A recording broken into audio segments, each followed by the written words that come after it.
you know, kind of step change that needed to happen, and so you're almost done with that, and what happens after that. And also, please let me interview about full self-driving. Like, I'll spend 2 hours talking to you about just that. So, thank you.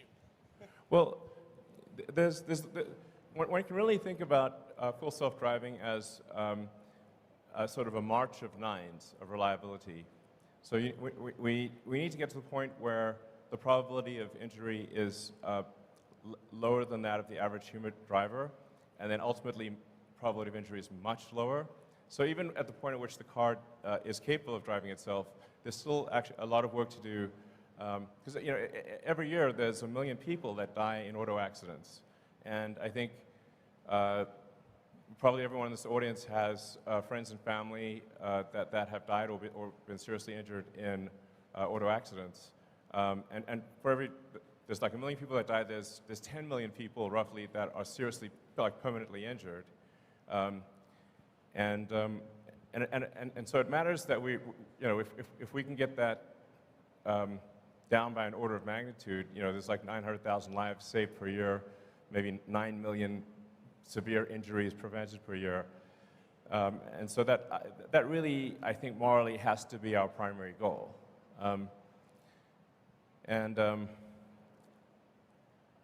I guess I'm open to an interview on FSD. 2 hours is a long time, but okay. All right, I'll do an interview. It's got to be on Twitter, but sure. All right.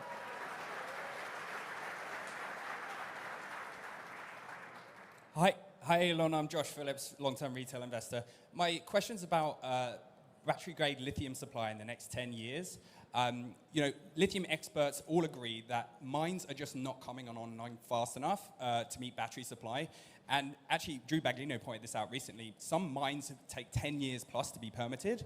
And even GM has actually announced like huge lithium deals that will like secure away supply from the rest of the industry. So what's Tesla's plans to get more supply of lithium at the mine level outside of refining, but also at a deeper level than a traditional offtake? Because as we know, he who controls the spice controls the universe. Sure.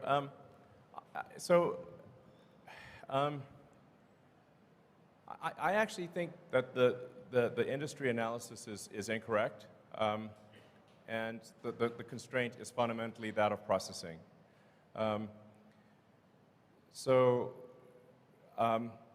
Now, our refinery in Corpus Christi that we're building is primarily oriented towards refining spodumene, of which there is a truly vast amount in the world. I think about 3/4 of our lithium comes from Australia. And frankly, you could increase the rate at which the mines are operating, and the limiting factor is not how fast can you mine, but how fast can you process.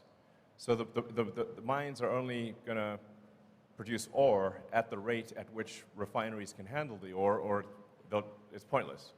So I think my opinion, and obviously I could be wrong about this, but is that it's really not about the lithium ore. Lithium is extremely common. Lithium is everywhere. In every country's got lithium. It's not like oil. So lithium is one of the most common elements on Earth. But taking the lithium ore and refining it to battery grade is extremely difficult because the purity levels required for a battery are extremely high. If you have even a small impurity, then you will degrade the life of the cell dramatically. So you need ultra-pure battery grade lithium, and that's why our focus is on refining as opposed to mining. Thank you.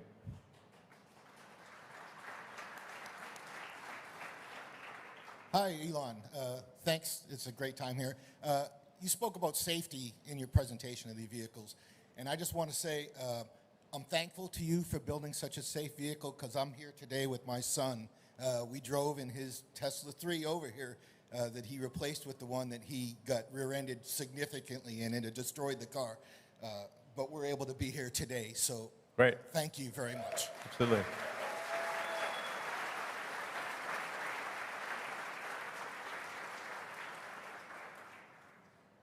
So, what's your way to look? There?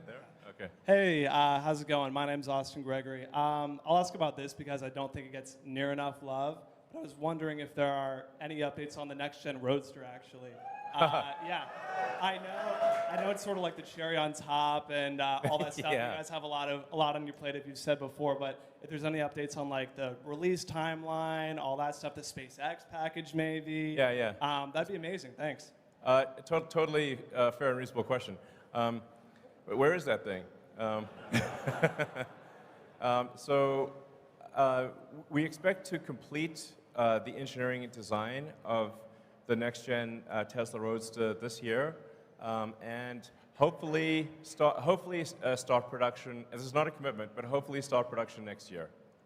So, but it is like as you alluded to.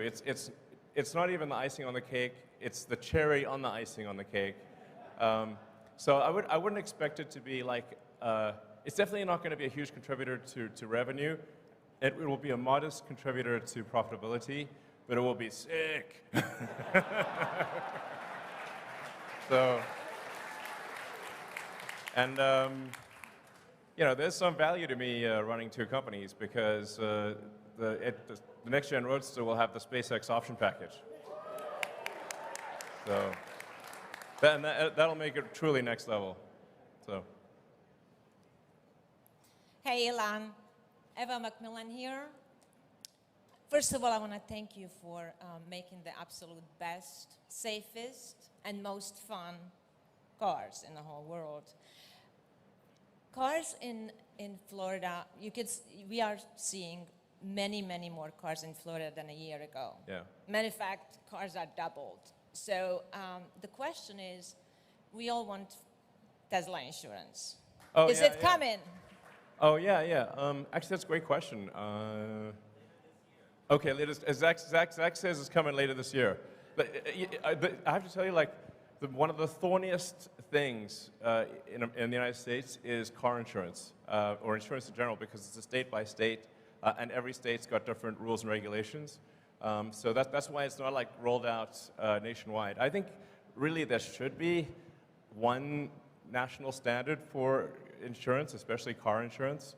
I think it would improve the cost effectiveness of car insurance. But our intent is to roll out nationwide and ultimately internationally. But there is a staggering amount of paperwork that is needed to get it done. But as Zach said, we expect to offer Tesla insurance in Florida later this year. Thank you. Thank you, Elon. Thank you, Elon. Alexandra Mertz. I am Tesla Boomer Mama. Very happy to be here. All right.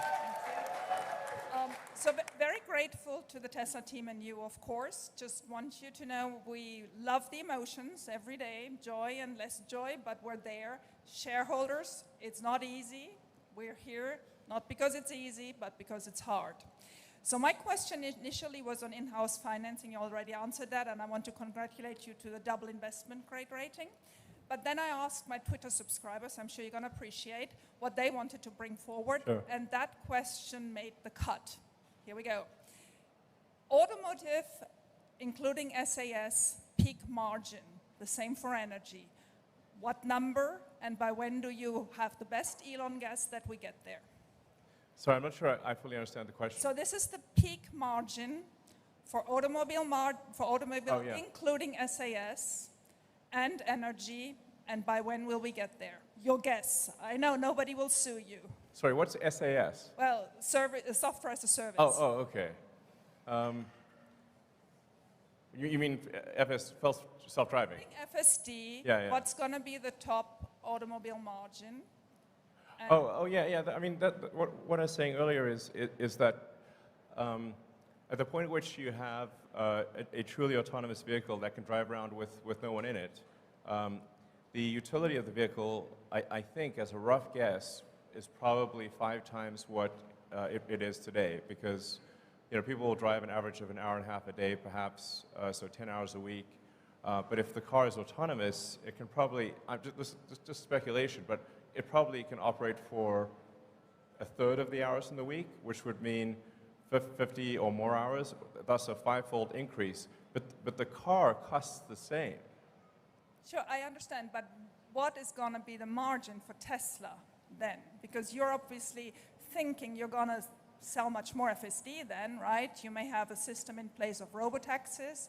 You may have a cut with fleets. So did you do any projections what the automotive peak margin for Tesla could be in 2 years, 5 years, and the same for energy? Well, I mean, this is definitely, we're in sort of highly speculative territory here. But obviously, if you've got a car that costs the same and has, say, I don't know, a 20 or 25% margin, and suddenly is able to be used 5 times as much, then you might have 80% margins, and the revenue would increase several-fold. That's why I say it's probably going to be the biggest asset value step change in history of Earth. Yeah. And energy does not have simply does not have such an increase in asset utilization. So I would expect energy to remain at sort of a 25%-ish to 30% margin. All right, so you said ask the tough questions. You're still good, right? Yeah. All right, cool. First of all, though, as a family man, I just want to say there's a couple of things like a loop for tether of a car seat going through the headrest, which would be super helpful. There's a couple other things that would be really nice. The Model Y is the only one you can do that in today. Maybe we could fix that. But when we're thinking about 4680 battery cells, should we be thinking about the efficiency and the performance we're getting today? Or is there some updated timeline path that we could see closer to battery day presented efficiency, performance that we can look to in the future? Well, I think, first of all, it's really important to express the difficulty of, for Tesla to go from nothing to making a battery cell that we aspire to be better than any other battery cell on Earth, even when compared to companies where the only thing they do is make a battery cell, is obviously not a trivial exercise. That said, we do see a path to very high energy density and higher energy density and lower costs than anything else out there. But it's a hard path. It's a very hard path. Normally it would be absurd for companies to attempt such a thing. And no other car company is really attempting to do anything like this in a serious way. So I guess technically BYD, because they started out as a battery company, but yeah, so it's a very difficult thing to do. But I think we are tracking to success in that regard. So. Hey, Elon, first of all, thank you for undoubtedly making the world a better place for my son to live in. Thank you. It's kind of you say. Once Cybertruck is fully ramped in Austin, what is the target production? And also, there's some rumors that you're thinking about stepping down as CEO. Please say it ain't so. It ain't so. Yeah.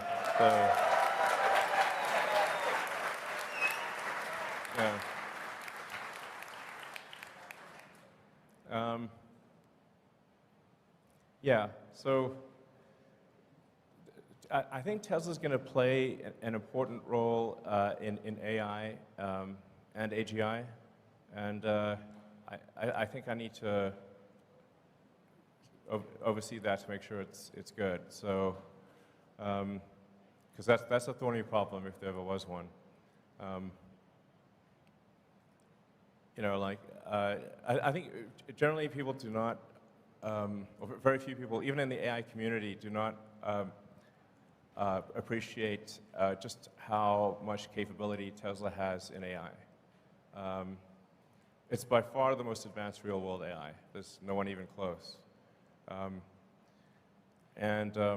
Reality has the most degrees of freedom. So I got to make sure that's good. So, and you were saying something? Cybertruck fully ramps Oh, here in yeah, Austin.